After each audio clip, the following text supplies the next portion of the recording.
போல் மாய கண்ணன் தூங்குகிறான் தாலிலோ. ஆயர்பாடி மாளிகையில் தாய்மடியில் கன்றினை போல் மாய கண்ணன் தூங்குகிறான் தாலிலோ. அவன் வாய் நிறைய மண்ணையுண்டு மண்டலத்தை காட்டிய பின் ஓய்வெடுத்து தூங்குகிறான். ஓய்வெடுத்து தூங்குகிறான்.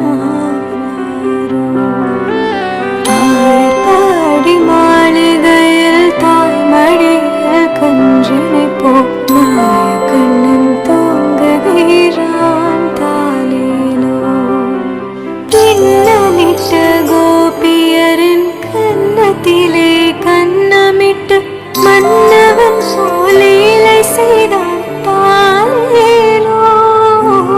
பின்னலிட்ட கோபியரின் கன்னத்திலே கன்னமிட்டு மன்னவன் சோலையிலை செய்தான் தாலிலோ. அந்த மந்திரத்தில் அவர் உறங்க மயக்கத்திலே உறங்க மண்டலமே உறங்குகிறார். மண்டலமே உறங்குதம்மா. ஆயர்பாடி மாளிகையில் தாய்மடியில் கன்றினை போல் மாய